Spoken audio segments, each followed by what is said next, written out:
Welcome to W&L Sports Weekly. I'm Jeremy Franklin. This week we'll speak with women's basketball coach Pamela Findlay and swimming coach Gardner. But first, a quick look back at the weekend in Washington and Lee athletics. Men's and women's swimming both recorded dual meet wins at Catholic. Wrestling dropped Centennial Conference matches to McDaniel and the Merchant Marine Academy.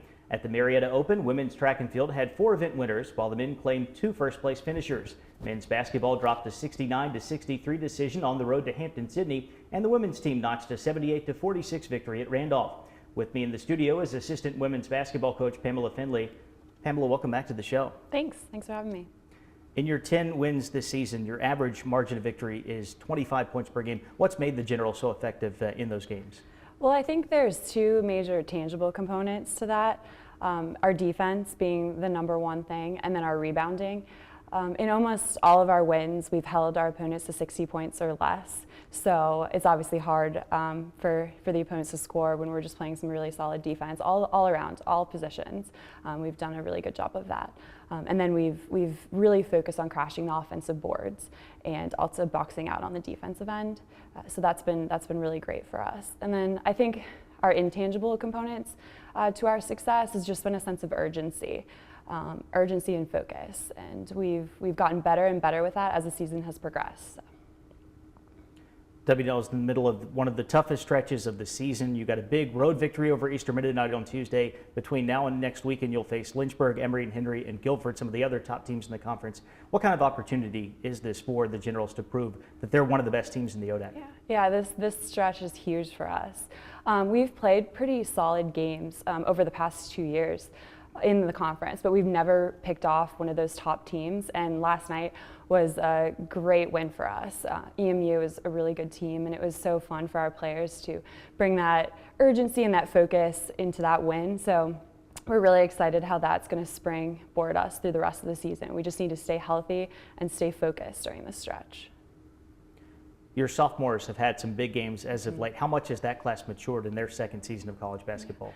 That is a very special class. We knew they were going to be good coming into their first year when we recruited them, but they have stepped up their game. Even throughout this season, it's incredible how much they've done for us. They are so mature as basketball players and as people on the court, and they're really, really good leaders already, even though they're only sophomores. Aylin Kelly, for example, has just been unreal on the offensive and defensive end the past few games, shutting down opponents' best scorers, leading scorers, and then also scoring so much on our end of the floor as well. Emma Redding has been a force for us in the paint, especially on the defensive end. And I mean, I could talk all day about our sophomores. They've been doing a really incredible job. You've got a month to go in the regular season. What is the team still looking to improve upon as you look ahead to the ODAC tournament? I think the biggest thing that we need to focus on is consistency. There's times where we'll kind of get a little bit off kilter, maybe with our offense or things like that. And we just need to bring a sense of consistency and focus day in and day out, because we have so much potential and so much talent on our team that if we play with that urgency and that focus, we're really hard to beat. Pamela, thanks for joining us. Best of luck the rest of the year. Thank you. Here with me now is swimming head coach Gardner. Cami, welcome back to the program. Thanks, great to be here. As is usually the case with your schedule, you had a month-long break between events due to exams and the holidays. How sharp have the Generals been since you've returned to competition over the last couple of weeks? Well, certainly coming off our training trip, we train long course down in Florida. So when we come back, we jump into a short course pool, and the kids feel very fast. It's kind of this, I don't know, make-believe situation. But we went to Bridgewater, and I think we certainly had to shake off the cobwebs at that meet, and went into the Catholic meet, had a fantastic meet, really great, smart swims. Since then, we've had some outstanding practices, so I think they're setting themselves up very well going into the taper phase of the season. The ODAC will be hosting the NCAA Championships in Greensboro coming up in March. What does it mean to have the conference directly involved in the national meet? I think it's really exciting. I think it's great that the ODAC is making a presence on the national stage.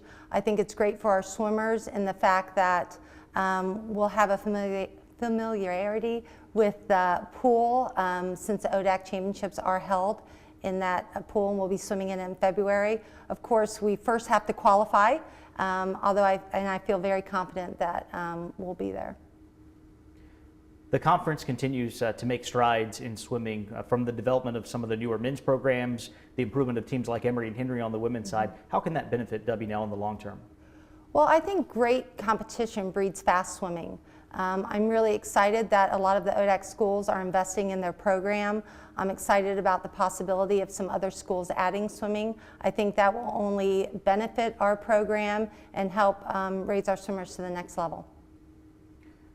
Both W&L teams will still be heavy favorites to win at the ODAC championships next month. What do the Generals need to do to claim those conference titles? They need to do what we've trained to do all season. They are preparing themselves. They've done the heart of the season. They did that very well. They've stayed focused. They know what they need to do, and I think they're prepared to do it. They're excited about the taper time of the season, and right now I think with this team, the sky's the limit. Cami, thanks for joining us. Good luck as you approach the postseason. Thank you very much. It's time now for a look at the upcoming weekend. The men's and women's track and field teams head to Christopher Newport for the Captain's Invitational, which starts on Friday. Saturday brings a full slate of action to campus. The wrestling team will take on Centennial Conference foes Gettysburg and Johns Hopkins, while men's and women's swimming face VMI and Ferrum. Women's basketball entertains Lynchburg, and men's hoop squares off against Randolph-Macon. For W&L Sports Weekly, I'm Jeremy Franklin. Thanks for watching.